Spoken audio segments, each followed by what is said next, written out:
Ja, spoštovani, dober dan.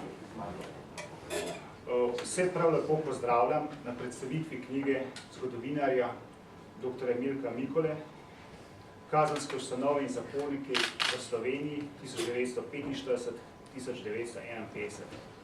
Knjigo je izdala in založila založbena Obzorja, sozaložnik knjige je Inštitut Karantanija.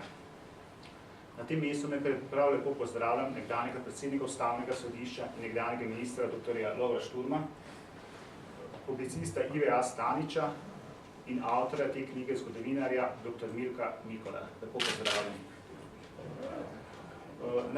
Najprej na kratko predstavim avtorja knjige. Zgodovinar dr. Milko Mikola velja za enega najboljših poznavalcev povojnega komunističnega nasilja v Sloveniji, saj se z njegovim preučevanjem intenzivno ukvarja že več kot 20 let.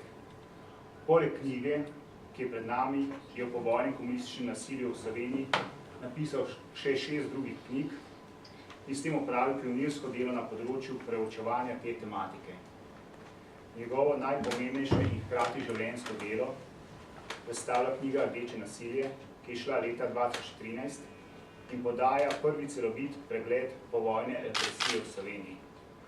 Dr. Mikola je o povojnem komunističnem nasilju v Sloveniji pripravil tudi 8 zbornikov dokumentov in pričevanj. Za svoje znanstvene dosežke na področju zgodovinopisja je leta 2013 prejel Zoisovo priznanje. Gospod Šturm, v obdobju od konca vojne leta 1945 pa do leta 1951, ko je bila represija komunističnega režima najhujša, so v Sloveniji obstale nekatere kazenske ustanove, ki so tipične za najtrše totalitarne režime. Tako so v Sloveniji v tem obdobju poleg zaporov in kazensko-poboljševalnih domov obstala tudi koncentracijska taborišča ter delovna taborišča za prestanek kazni prisilnega, poboljševalnega in družbeno koristnega dela. Kako vi kot pravnik in kot nekdanji predsednik Ustavnega sodišča gledate na to obdobje, glede na to, da se Ustavno sodišče pod vašim vodstvom ukvarjalo v svojih ustavnih odločbah tudi s tem totalitarnim obdobjem? V čem vidite pomen knjige dr. Mikole? Ja, razgrnili ste kar nekaj vprašanj. Res je, da je bilo to najtrše obdobje komunističnega režima po koncu druge svetovne vojne, vendar je pa Ustavno sodišče ugotovilo, da je bil tedanji režim totalitaren od začetka do konca, torej do prvih večstrankarskih svobodnih volitev leta 1990 in do osamosvojitve Slovenije v ves ta čas. Se pravi, ta znak totalitarnosti je Ustavno sodišče po skrbni analizi, treba povedati, jo je odmerilo celotnemu temu sklopu. Jaz bi tu predvsem povedal, da je dr. Mikola na tem področju opravil veliko delo, pionirsko delo, kajti govorilo se je o vojnih taboriščih. Vendar, kakšna so bila ta taborišča, kakšna je bila narava teh taborišč, zlasti je bila tudi, kje so bila, pa seveda zgodovinopisje ni natanko obdelalo. Dr. Mikola je to zelo natanko delal, ugotovil je lokacije teh taborišč, dal jim je tudi pravilna zgodovinopisna imena. To so bila poleg delovnih taborišč, kjer so bili obsojeni, prisiljeni opravljati prisilno delo, tudi koncentracijska taborišča, z vsemi tistimi oznakami, ki veljajo za tovrstna koncentracijska taborišča. No, zelo veliko se je pokvarjal tudi z vsemi obsojenimi ali pa tudi neobsojenimi osebami po koncu druge svetovne vojne, deloma pa tudi že ob zaključku te vojne, ki jim je bila protipravno odvzeta prostost, ki so izgubili svobodo. Pri tem ne gre pozabiti, da je že med drugo svetovno vojno so zavezniške sile sprejele posebno deklaracijo o 4 svobodah, tudi zelo pomembna svoboda do življenja, pa splošna svoboda. In ta svoboda seveda po 9. maju 1945 v Sloveniji ni bila zagotovljena. Ni bila zagotovljena tako, kot je bila zagotovljena drugje po Evropi. po porazu krutega nacionalnega socialističnega režima. Zato se je Ustavno sodišče ukvarjalo tudi s tem in ugotovilo, da v obdobju po 9. maju 1945 ni mogoče pripisati obeležja osvoboditve, kajti en totalitarni sistem je zamenjal drug totalitarni sistem. No, če sem že pri besedi, naj povem še to, da dr. Mikola se je v svojem življenjskem opusu celo vrsto let ukvarjal z različnimi primeri, kot so tudi sami izpostavili, komunističnega nasilja pri nas, za svoj najobsežnejši opus Rdeče nasilje, ki je gotovo izjemno pomembno delo na področju slovenskega zgodovinopisja, je dobil, kot se tudi že omenili, leta 2014 posebno nagrado in sicer Zoisovo priznanje. Takrat je bilo podeljeno na posebni slučajnosti v Mariboru, prisotnosti tudi predsednika Slovenske akademije znanosti in umetnosti, zdaj žal že pokojnega Mirana Tronča. No, to najnovejše delo ima pa neko posebno vrednost, poglablja njegovo dosedanja raziskovanja, s posebno pozornostjo se pa usmerja tudi na posebno obliko odvzema prostosti in sicer na tiste ljudi, ki sploh niso bili kaznovani, ki sploh niso bili pred sodiščem. Kajti takrat v letih po vojni je seveda zelo enormno naraslo število obsojenih oseb, vsi zapori so bili prepolni, to je vzbudilo pozornost tudi na Zapadu in tedanja oblast je takrat poiskala neko drugo, bom rekel, drug način, kako se izogniti statistikam, ki prikazujejo osebe, ki so bile odvzete prostosti. Enostavno začeli so v ta namen uporabljati namesto sodišč upravne ukrepe. Recimo, določili so ti bivališče ali v Kočevskem Rogu ali na Golem otoku za dobo 2 let in potem po 2 letih so pa to spet podaljšali. Ni bilo nobenega sodišča, to je bil enostavno administrativni ukrep, zakon o pravnem postopku ni bilo, praktično nisi imel nobene možnosti do pritožbe. No in tudi te seveda dr. Mikola zelo natanko obravnava mesta, kjer so bili ti, pač, sam ne rekel, kako bi rekel, pripori ali taborišča, kjer so bili ti na ta način obsojeni, pač, ker je bila vzeta prostost.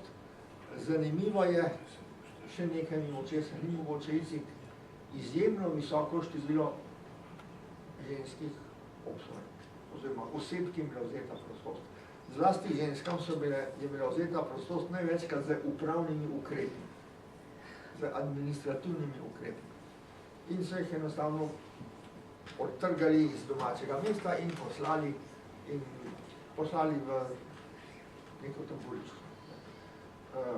Običajni delež ženske populacije v zaporih je nekako 3, maksimalno 4%. 5 je že zelo visoka številka. Takratne povojne številke so pa segale tudi preko 20%, v nekaterih obdobjih so segale celo do 24%, zamisliti se, praktično 1/4 vseh oseb, ki ni bila vzeta prostost, so bile ženskega spola. To je naravnost škandalozen podatek. In slovenska feministična gibanja novejšega časa bi lahko temu posvetila nekoliko več pozornosti, oziroma sploh pozornosti, kajti to jih očitno sploh ne zanima.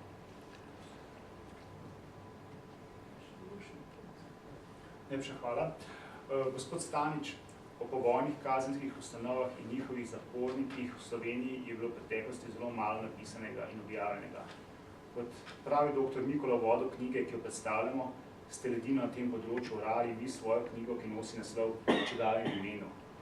Poleg tega ste napisali še več knjig s podobno tematiko. Kje je vaše zanimanje za to področje? Kako ste prišli do gradiva za te knjige?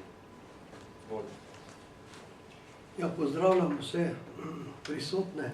še posebej prijatelja Milka Mikolo in mu čestitam za izid knjige na temo kazenske ustanove in zaporniki v Sloveniji 1945-51. Tukaj naj povem pri pisanju moje prve knjige s podobno tematiko v čigavem imenu sem ugotovil naslednje. Depeše, ki so prihajale iz Beograda, so bile v arhivu še prisotne, manjkali pa so odgovori na te depeše. Podatki v teh odgovorih pa so še kako bistveni. Verjetno je Milko kot odgovornih pa so še kako bistveni. Verjetno je Milko kot zelo produktivni zgodovinar zadeval tudi ob podobne čeri. Bolj optimistično pa je naslednje dejstvo. Ljudje zelo radi berejo zgodbe o zapornikih. Ne vedoč za bralno kondicijo Slovencev, sem naročil takrat 2000 knjig in jih v obdobju 10-15 let vse prodal, za čuda. Milku še enkrat čestitam in mu želim na tisoče prodanih knjig. Še hvala. Gospod Mikola, vi v knjigi razkrivate, da je bilo obdobje od leta 1945 do 1951, se pravi v najbolj represivnem obdobju po drugi svetovni vojni, da je bilo takrat v kazenskih ustanovah zaprtih najmanj okoli 62 000 oseb. Ker je bila v veliki večini prostost odzeta iz političnih razlogov, so med njimi absolutno prevladovali politični zaporniki. Zakaj ste se odločili napisati to knjigo? V čem je njena dodana vrednost? Prosim, če lahko nekako predstavite glavne poudarke te knjige. Pozdravljeni.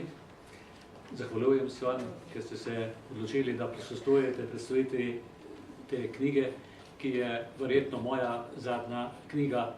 Kot je že bilo povedano, sem o povojni represiji v Sloveniji napisal doslej 8 knjig in izdal tudi 8 zbornikov dokumentov in pričevanj. V zvezi z nastankom te knjige naj povem, da sem leta 2002 že izdal krajši, pravzaprav niti ni tako kratka študija, ampak knjigica je zelo podrobna, pod naslovom Delo kot kazen, v kateri sem obdelal vsa povojna delovna taborišča. Vse, ne posamečna taborišča, ampak vse tipe delovnih taborišč. Kajti po vojni so obstajala kazenska taborišča za prisilno delo, tam so predstavljali tisti, ki so jih obsodila vojaška sodišča in pa sodišče Slovenske narodne časti.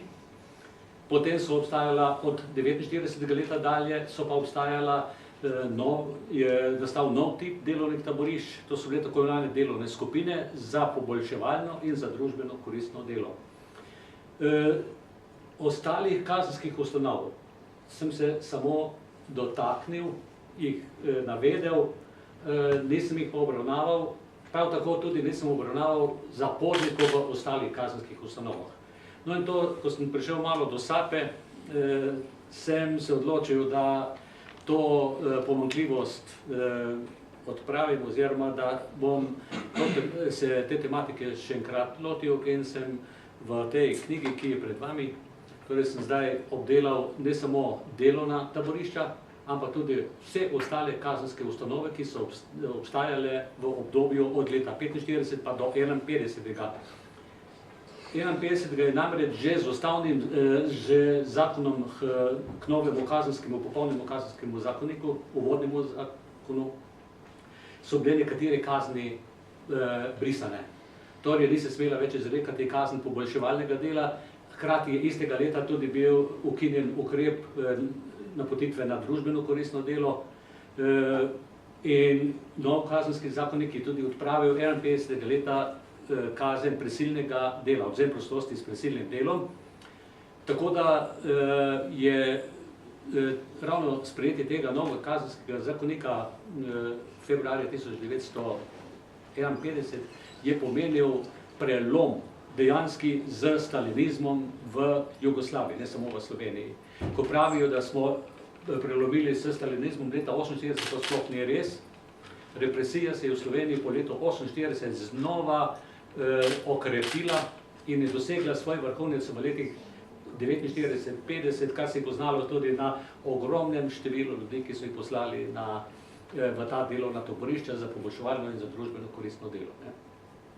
No, s to knjigo, ko ste me vprašali, zakaj sem se lotil, torej bi rad pojasnil tudi oziroma na zgodovinski način opisal eno izmed najpomembnejših oblik tega povojnega nasilja. Žrtve tega so bili zaporniki. Torej najhujše, poleg tistih, ki so jih pobili, so bili prav gotovo zaporniki najhujše žrtve komunističnega nasilja.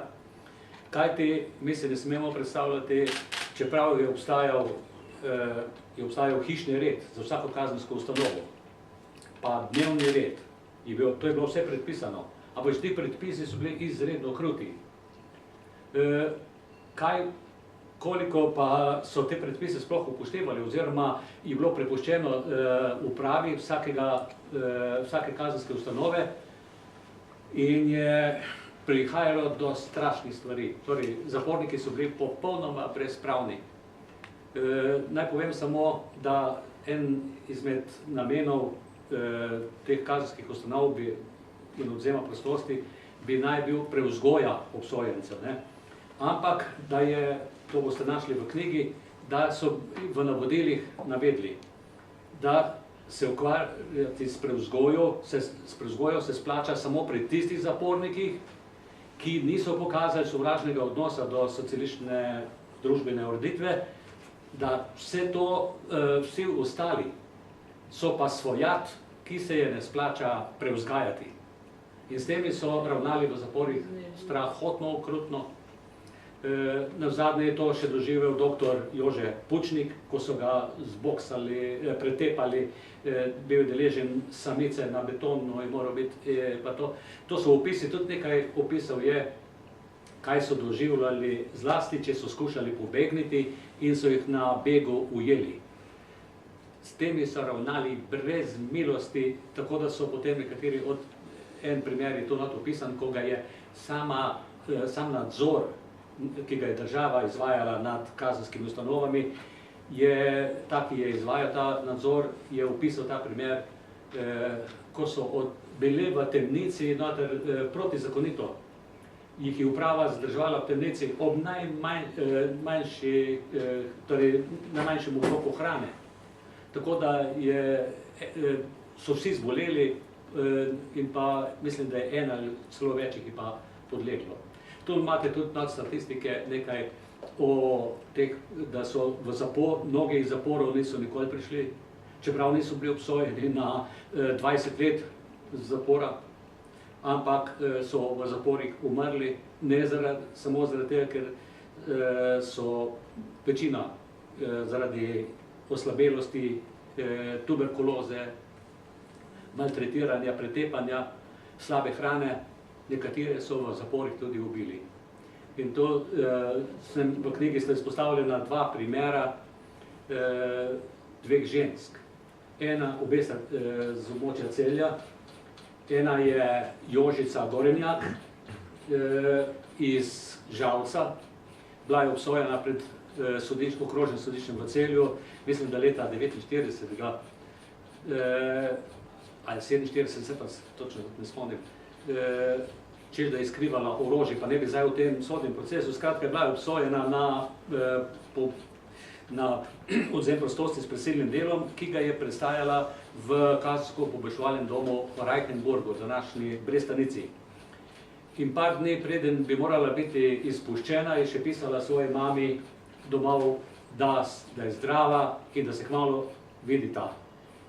Toda 3 dni preden bi morala biti odpuščena, so jo obiskali udbovci in je bila odpeljana v eno sobo, ker kaj so počeli z njo, nihče ne ve, slišali so se njeni kriki in verjetno, da so jo metali v steno, kaj bi naj imela pod pričevanjem njenega brata zlomljeno možgansko dno in je podlegla seveda poškodbam in so jo na skrivaj pokopali na pokopališču v Reichenburgu, ne da bi obvestili domače. šele kasneje so dovolili prekop, oba ta dokumenta sta ohranjena, no to je ta Jožica Gorenjak, in tam, kjer bi moralo opisati razlog smrti, sploh razloga smrti ni bilo navedenega. Drug primer, o katerem ste pa lahko brali v demokraciji, predzadnji demokraciji, je pa Elza Premšak, Celjanka, ki je že avgusta in septembra leta 1945 skušala zahodne države preko britanske obveščevalne službe obvestiti, kaj se je dogajalo na Celjskem, o teh pobojih. Ona je tudi konkretno imenovala, kje so se ti poboji dogajali. No, in potem so jo leta 1947 so jo aretirali, ko so zvedeli za to, šele takrat, verjetno, da je udba zvedela, bila je obsojena pred vojaškim sodiščem, v Celju divizijskim vojaškim sodiščem na smrt z ustrelitvijo. Verjetno, da je njen odvetnik vložil prošnjo za pomilostitev, ali je bila ugodno rešena, ali ni bila ugodno rešena, se ne ve, ker tega neohranjenega, zaenkrat vsaj ne.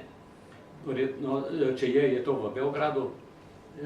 Ampak med tem časom, ko smo ugotovili iz gradiva udbe, ki mi ga je priskrbel Arhiv Republike Slovenije, en arhivist, ko sem zaprosil, če bi bilo kaj o Elzi Premšak v gradivu o zaporih in zapornikih. In on naj odkril, ali pa torej si potrudil in je našel spis udbe za Celje mesto, iz katerega je razvidno, da so Elzo Premšak v Celici 25. maja leta 1947, 3 dni zatem, ko je bila obsojena na smrt, da so jo ubili v Celici. Uradno je veljalo, da bi jo naj ustrelil skozi okno z dvorišča gor stražar, ker se je prikazovala pri oknu in bi naj menda tudi stražarju povedala kakšno gorko mogoče.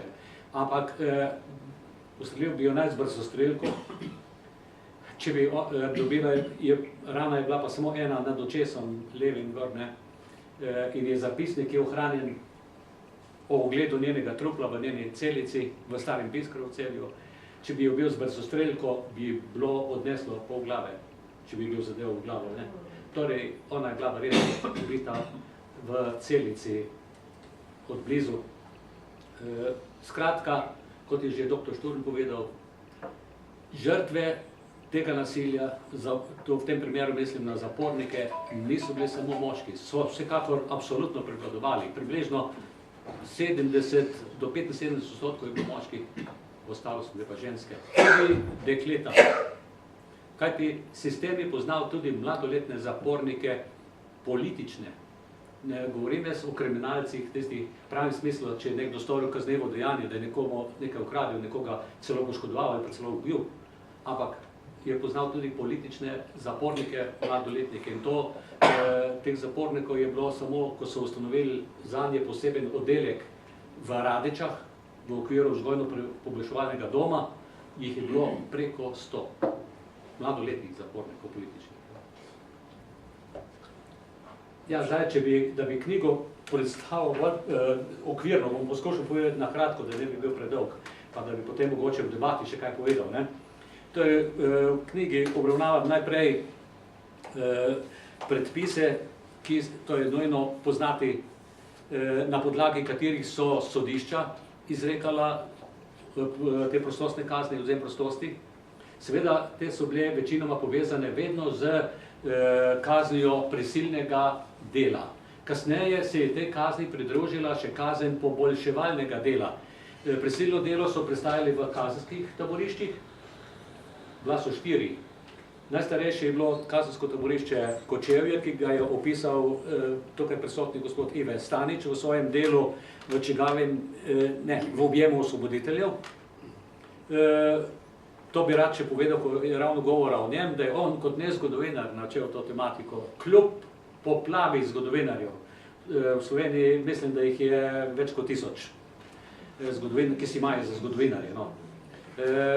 In da je večina teh fotografij, teh kazensko-poboljševalnih ustanov v Sloveniji povojnih, da je vzeto iz njegove knjige v čigavem imenu, in tudi povedano, vzali lahko, torej vidite, sem to navedel, za kar se mu tudi zahvaljujem, sem ga že takrat tudi poprosil, če dovoli, da to uporabim. Potem so prikazani predpisi, na podlagi katerih so izrekali prostorske kazni upravni organi. Kot je že dr. Šturm povedal, so sodišča so izrekala množično te kazni, odvzem prostosti, ki so bile skoraj vedno povezane tudi s prisilnim delom. Skoraj do 51. leta je to bilo skoraj vedno, je bila ta kazen izrečena, tako da je bilo odvzem prostosti vedno vezan s prisilnim delom še. Sodišča so bila tako zasuta z temi obravnavami. Poleg tega je tudi, če sodišče izreče takšno ogromno število teh kazni, je to tudi tujina zaznala.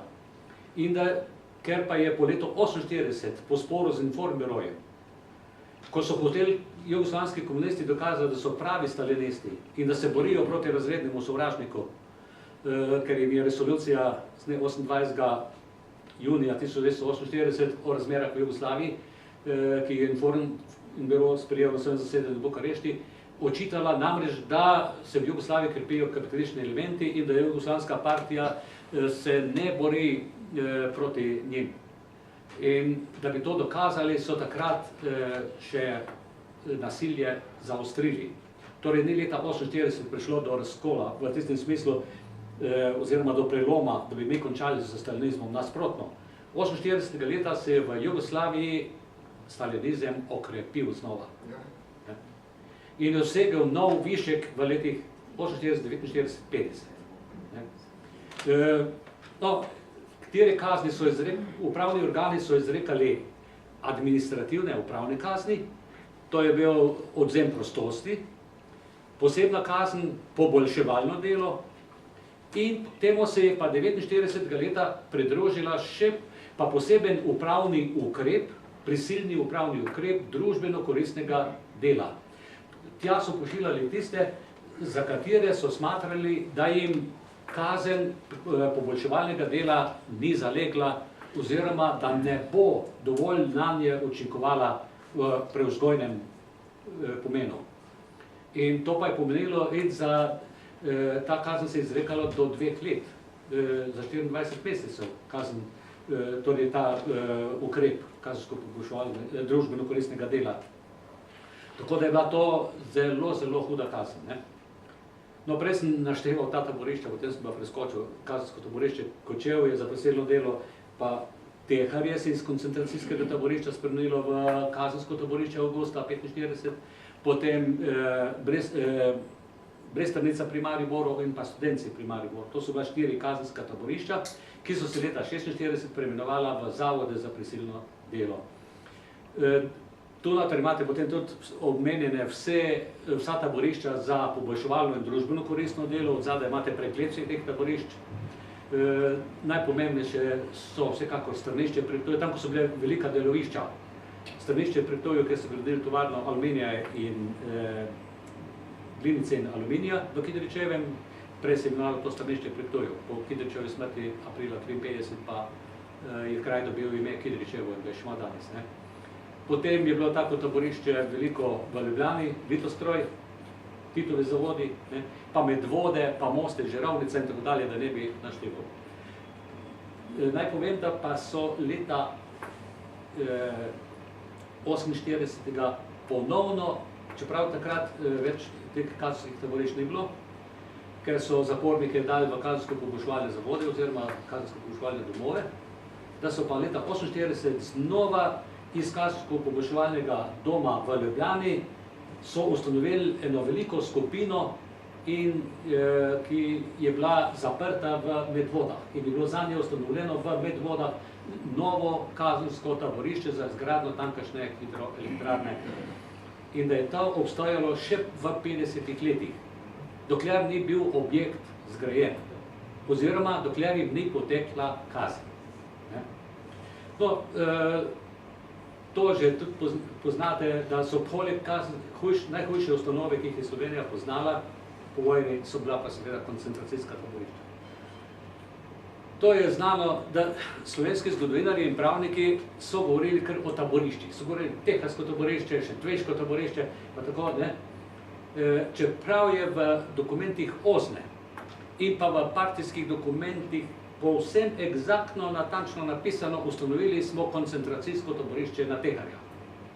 In to imate tudi en dokument, ki kaže, to je ta znani dopis koncentracijskega taborišča Strnišče pri Ptuju, ki je bilo ustanovljeno kot centralno taborišče za Nemce, ki so iz vse Slovenije, ki so jih nameravali izgnati tam v Avstrijo.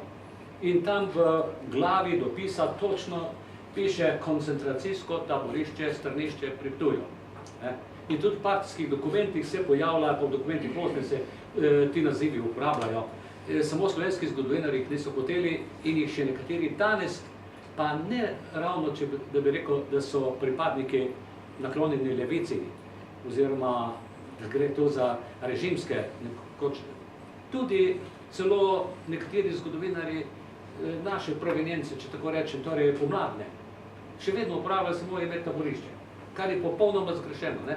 Ker taborišča so, imamo mi danes begunska taborišča, ne? Imamo potem taborišča, so delovna taborišča, so koncentracijska taborišča. To je treba biti dosleden, ne? In poleg taborišč so pa, seveda, kot sem dejal, so obstajale potem pa še druge kazenske ustanove, nekatere tudi take, ki jih poznajo tudi demokratične države, to so zapori, če začnem pri zaporih. Zapori so bili okrožni in pa okrajni. Okrožni zapori sta bila samo dva, v Celju pa v Mariboru.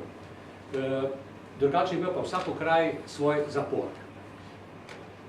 Tu je treba povedati, da so tako zapori kot vse ostale kazenske ustanove s koncentracijskimi taborišči je upravljala OZNA, torej vojska dejansko, to je bila vojaška ustanova. Z vsemi ostalimi kazenskimi ustanovami pa je upravljalo Ministrstvo za notranje zadeve oziroma odseki za notranje zadeve pri okrožnih in na to po letu 47, ko so bila okrožja ukinjena, mestnih in okrajnih ljudskih odborih. Torej niso bila podrejena Ministrstvo za pravosodje, tako kot v bivši Jugoslaviji in pa okrožnim pa okrajnim sodiščem, marveč organom za notranje zadeve, kar kaže na veliko regresijo v primerjavi z predvojnim sistemom kazenskih ustanov. Šele leta 1968, po padcu Rankovića, potem so nadzor nad kazenskimi ustanovami v Sloveniji je prevzelo Republiški sekretariat za pravosodje in pa okrožna in okrajna sodišča, oziroma takrat sčasoma so okrajni zapori bili odpravljeni. Naj povem mimogrede, da je bilo okrajnih zaporov leta 1947 v Sloveniji 27. Vsak okraj je imel svoj zapor. Tam so služili kazen do 2 let zapora. V okrajnih ponavadi do 6 mesecev. V okrožnih zaporih do 2 let, vse, kar je bilo na 2 letoma, so pa jih pošiljali v kazensko-poboljševalne zavode. Ti so nastali, ki so se pa leta 1968 preimenovali v kazensko-poboljševalne domove. Kazensko-poboljševalni zavodi so nastali iz predvojnih kaznilnic. Pred vojno sta bili v Sloveniji 2 kaznilnice samo. To je tam, ker si je daljša kazen, torej tisti, ki so bili na daljšo kazen obsojeni. Kaznilnica je bila za moške v Mariboru, za ženske pa v Begnah na Gorenjskem. In tako da je, to so po vojni potem spremenili v kazensko-poboljševalne zavode, s tem, da je bil še ustanovljen kazensko-poboljševalni zavod v Novem mestu, pa v Ljubljani, ki pa je bil potem ukinjen in je bil 52 leta ustanovljen oziroma 54. pa kazensko-poboljševalni zavod IK pri Ljubljani, ki je zapor za ženske. Zdaj, mislim da. Potem je še bil pa ustanovljen 54. leta nov kazensko-poboljševalni zavod v Škofji Loki. Kot sem dejal, so se kazensko-poboljševalni zavodi preimenovali leta 1948 v kazensko-poboljševalne domove. Vsak dom oziroma zavod je imel svoj hišni red in pa dnevni red, prav tako tudi vsako delovno taborišče. Edino taborišča Ozne, koncentracijska taborišča in pa zapori Ozne niso imeli, od teh ni objavljen noben predpis, nikjer ničesar. Torej, takrat je bilo vse prepuščeno poveljniku oziroma vodji Ozne na nivoju okraja. Torej, recimo v Celju je bilo to za Celje mesto, v Ljubljani za mesto Ljubljana. Kaj se bo zgodilo s temi ljudmi, je bilo prepuščeno potem Ozni, da je ona sama odločala. V ljubljanskih centralnih zaporih Ozne je se znašlo leta 45, maj, juni 45. leta, ker so se našli registri zapornikov, se je znašlo 6583 zapornikov, samo v zaporih Ozne, v centralnih zaporih Ozne v Ljubljani. Poleg tega so še bili pa posebej zapori v Ljubljani za Ljubljana okolica. Torej, to so strahotne številke. Jaz sem skušal potem tudi obdelati, prikazati življenje zapornikov oziroma kakšnemu režimu so bili podvrženi. Zato so tudi ozadaj so v dodatku objavljeni vsi pravilniki, hišni redi, ki so urejali življenje zapornikov v teh ustanovah. Tudi preiskovancev in pa kaznjencev, ker tiste, ki so jih upravni organi pošiljali v delovna taborišča ali pa tudi v zapore, se niso imenovali obsojenci, ker oni niso sodili, ampak so se imenovali kaznjenci. To je treba ločiti tri kategorije. Eno so bili obsojenci, te je obsodilo sodišče, kaznjence je poslalo v zapor oziroma na prestajanje prostostne kazni je upravni organ in pa seveda preiskovanci, ki so prestajali kazen v teh ustanovah isti kot zaporniki, ostali zaporniki. Ne, ni bilo kazen. To je bilo... Oziroma, kaj preiskovanci, hočem reči. Ja, preiskovanci, to so bile osebe, ki je bila odvzeta prostost, brez kakršnekoli sodbe in tudi brez kakršnegakoli upravnega ukrepa. Ja. Enostavno Ozna jih je zaprla, jih je določen čas imela zaprte in potem nekatere spustila, nekatere pa... Ja, to je v času 45 leta, dokler je Ozna imela te ustanove, ampak potem so bili pa kot preiskovanci vsi tisti, ki so bili predani ali v preiskovalni postopek, so prišli, ali pa je že v preiskavi, so bili potem zoper nje je bila vložena obtožnica, ali pa so v preiskovalnem postopku potem ugotovili, da ni nobenih indicev, da bi lahko sestavili, oziroma dokazov, da bi lahko sestavili obtožnico in so jih spustili. Ja. No, skušal sem tudi prikazati, tu boste našli tudi podatke o pobegih, ogromno jih je pobegnilo. Ti stražarji so imeli pravico nanje streljati in jih bilo tudi, so številke, koliko jih je, to ne morem zdaj, pa ne bi predolgo trajalo, če bi to listal po knjigi, koliko so jih med pobegom ujeli, koliko so jih med pobegom ustrelili na begu. Nekateri so imeli srečo, da so ušli v tujino. Tako da je bila usoda teh ljudi, je bila, če so pobegnili, je bila v rokah stražarjev. Oni so imeli pravico jih ustreliti. Torej, kar pomeni, da so bili ti ljudje popolnoma brezpravni. Posebej sem skušal tudi prikazati, to je pa bilo najtežje, število zapornikov po vojni do leta 1951. Čeprav se tudi po 51. letu še vedno številka do 53. leta ni zmanjševala. Ampak sem prišel na podlagi vseh podatkov, ki sem jih dobil v gradivu, do podatka, da je bilo vseh zapornikov, ki jim je bila prostost vzeta na tak ali drugačen način, ki so šli skozi obstoječe kazenske ustanove, da je bilo najmanj okoli 62 000 v obdobju 45-51. Najhujši so bili seveda najtežji zaporniki, kot sem dejal, so bili tisti, ki jih je zaprla OZNA. Oni so bili popolnoma brezpravni, danes so še bili živi, po noči so izginili. In je OZNA iz centralnih zaporov je junija, mislim, da 20. pa 21. junija ali 21. pa 22. junija leta 1945 je v teh dveh večerih po noči je odpeljala na morišče od teh 6583 jih je odpeljala več kot 1000 ljudi na morišče in jih ustrelila. Torej, zaporniki so bili v koncentracijskih taboriščih, pa v zaporih OZNE popolnoma brezpravne osebe. Popolnoma brezpravne osebe. Tudi koliko je bilo vseh teh zapornikov v koncentracijskih taboriščih in pa zaporih OZNE, praktično ne bo mogoče ugotoviti, ker se niso ohranili registri zapornikov teh taborišč, njenih, koncentracijskih. Na srečo ohranili so se registri za centralne zapore OZNE v Ljubljani in pa v Mariboru, vendar samo od novembra 1945 naprej, takrat so pa že večino teh zapornikov pobili ali pa izpustili. In tako da tisti podatki, ki se navajajo in jih hran, mi smo jih odkrili, ko smo bili v Mariboru, nekdo mi je, ne vem, kdo je mene obvestil, kot vodjo sektorja za popravo krivic, in smo jih šli iskat, mislim, da ste bili v Renato zraven, v mariborske zapore in smo jih prinesli na študijski center, od tam pa smo jih dali oziroma v Arhiv Republike Slovenije. Za Ptuj so glavno kaj? Prosim? Za Ptuj so glavno kaj? Ne, Maribor. Maribor ste čuvali. Ja, za centralne zapore, pa za mariborske, ker mariborski, v Mariboru je bila po vojni, je bila OZNA zasedla kaznilnico pred vojno in pa jetnišnico pred vojno, torej okrožne zapore.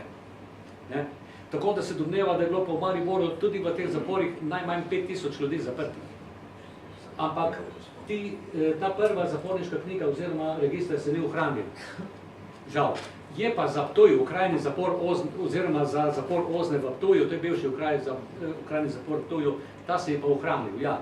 Ampak ta primerjavi z Mariborom nima take teže. Ni se ohranil tudi ne za celjski stari Pisker, za zapor, ko je bil po vojni v njem zapor OZNE. Tako da... Sleda so biti zapori OZNE vse? Torej, OZNA je prevzela vse okrajne zapore, tako da je imela, po vojni so bili zapori OZNE povsod tam, ker so bila pred vojno okrajna sodišča in okrajni zapori teh okrajnih sodišč.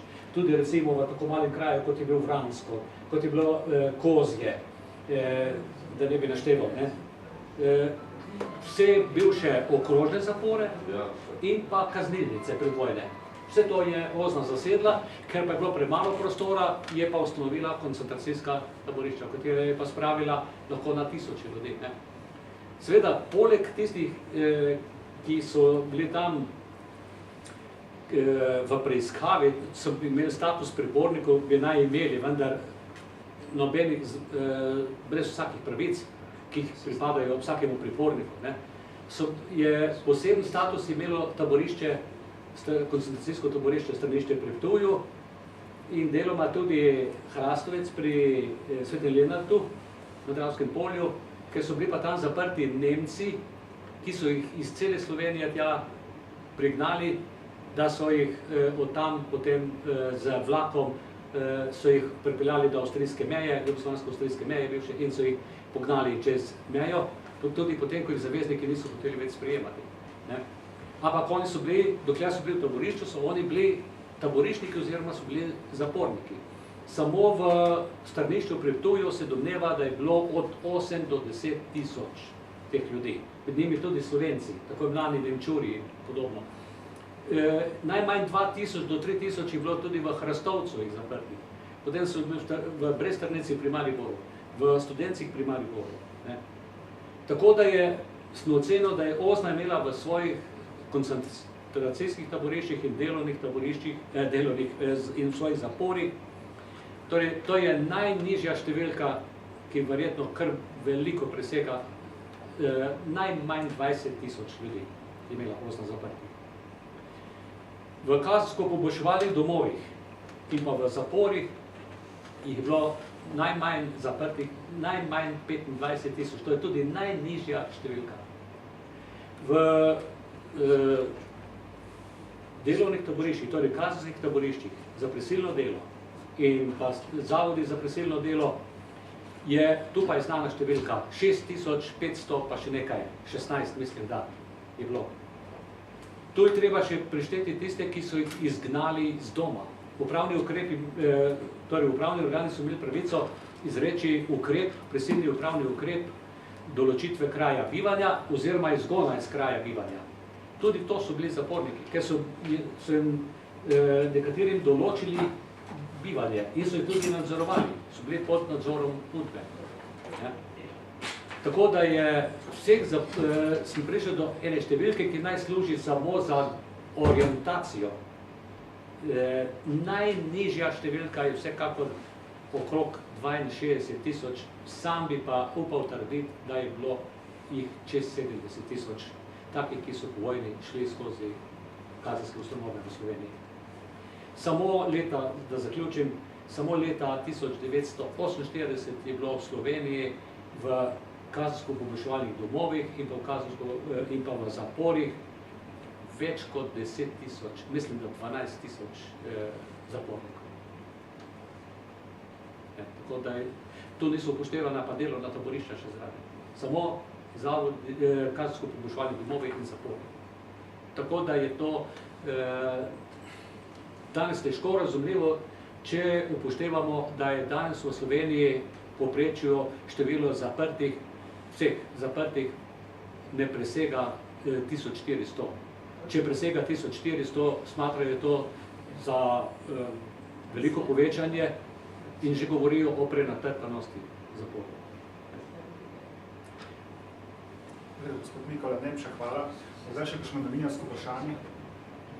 Ja, izvolite, gospod. Jaz bi vprašala glede begun po tem, ko je bilo konec vojne, kjer je bilo tudi taborišče, kjer je danes psihiatrična klinika.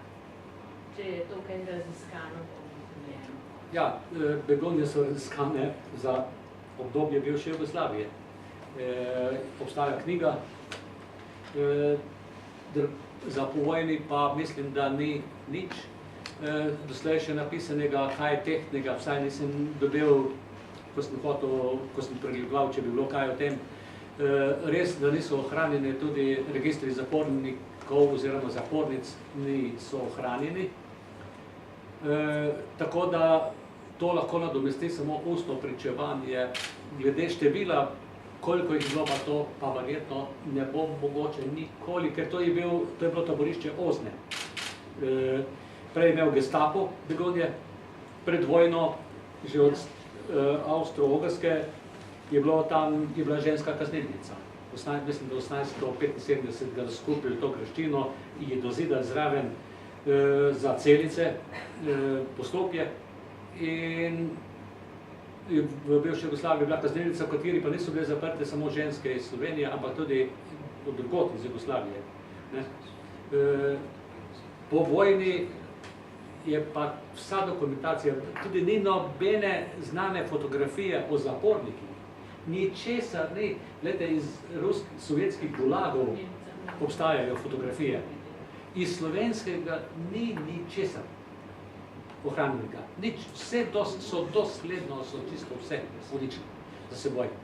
Zato, ker to je treba iskati razloge, predvsem mislim, da je bilo to uničeno po letu 1968, ko so se bali, da bo se invazija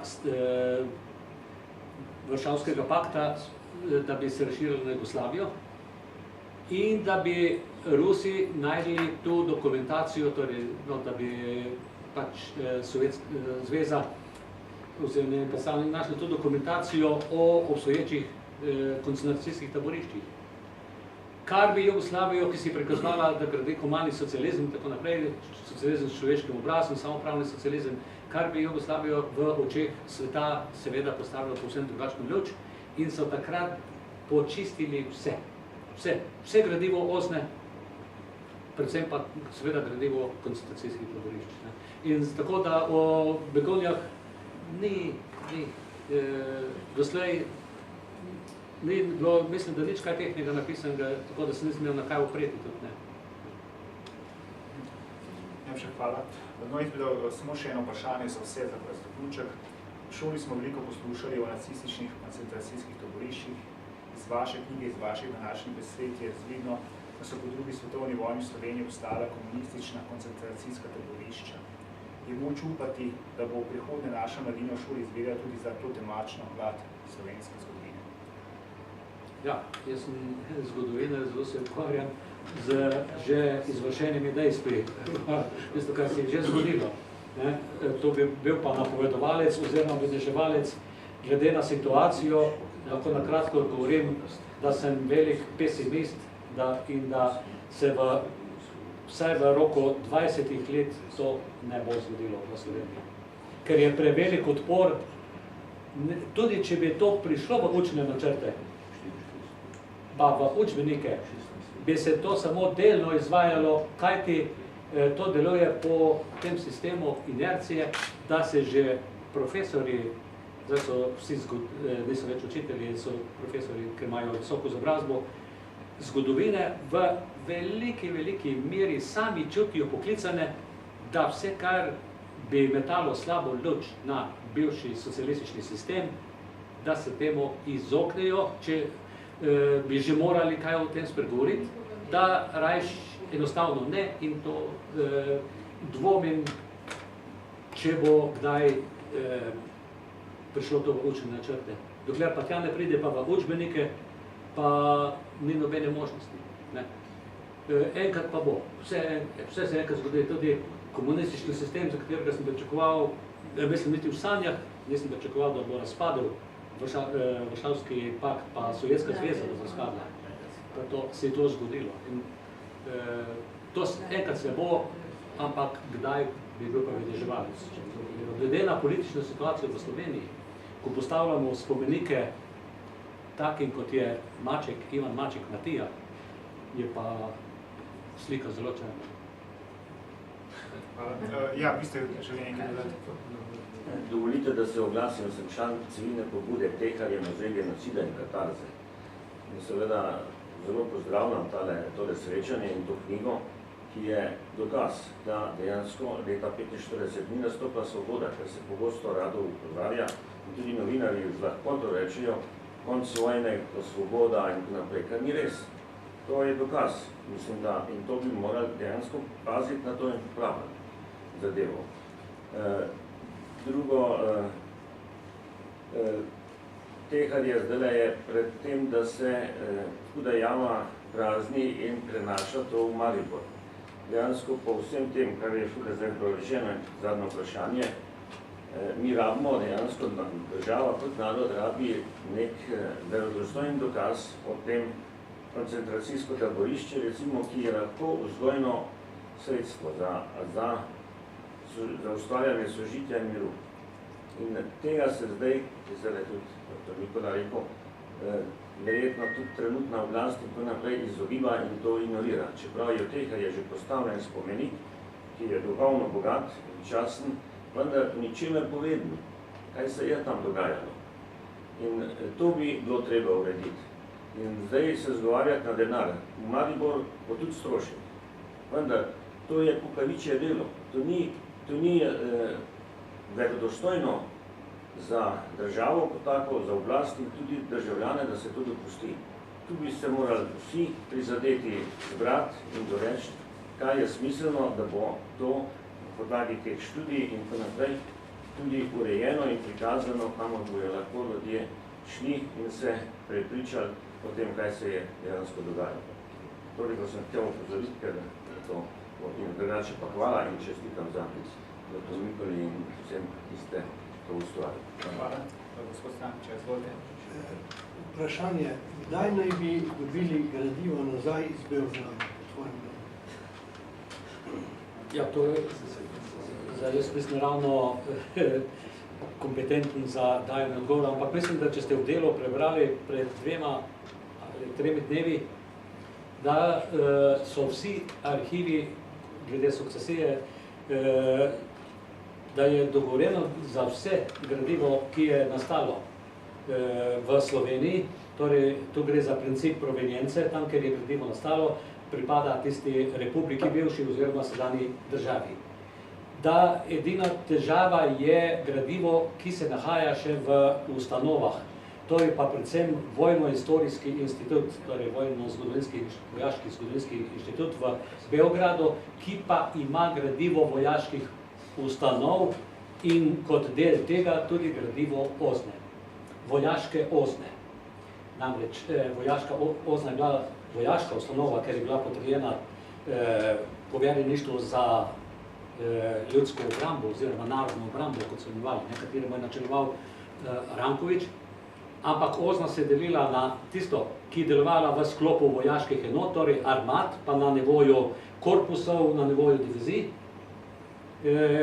in pa na OZNO, ki je delovala po teritorialnem principu. Maček je poveljeval OZNI za Slovenijo, ki je delovala po teritorialnem principu, se pravi, je bila na načelstvo OZNE za Slovenijo, z Mačkom na čelu, da bom našteval, potem so bila pa načelstva OZNE za posamezna okrožja, pa načelstva, pa poverjeništva OZNE za posamezne okraje.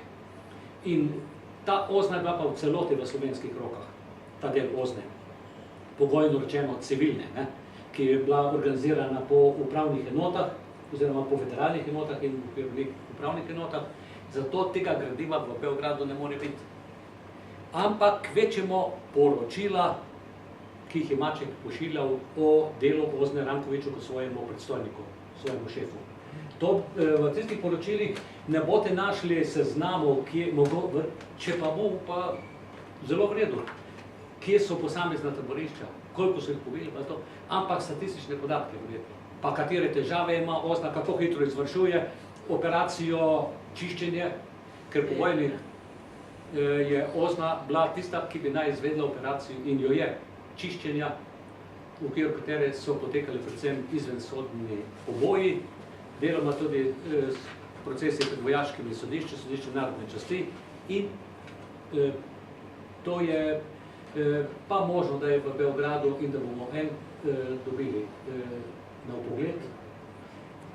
Naj povem, da je pa bil, ko so že hoteli to gradivo, so izrazili pripravljenost, da ga izročijo, da je pa Slovenija v času, ko je bila ministrica Andreja Richter, Celjanka, da je ta možnost predstavila povzročila velik strah pri takratni oblasti v Sloveniji in da to gradivo v Slovenijo ne bi prišlo, so zahtevali, kar naenkrat spremenili zahtevo, da dobijo tudi gradivo, ki govori o Sloveniji, ki se nanaša na Slovenijo, pa ni nastalo v Sloveniji. Ne?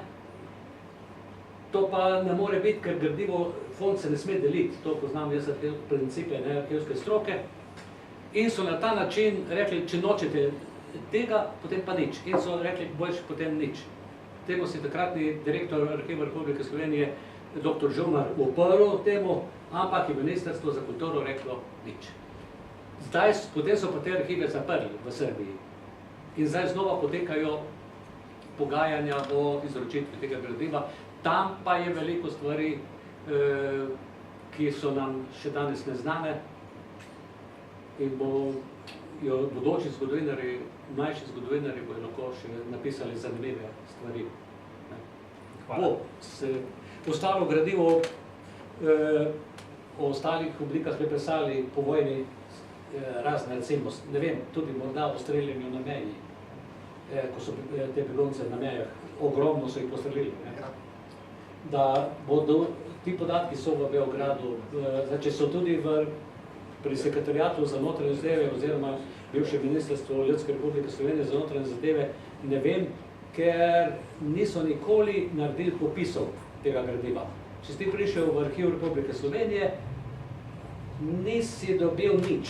Če nisi rekel, točno tole imate vi, dajte mi to na pogled, je rekla tista šefica, ki je bila slučajno moja kolegica študijska.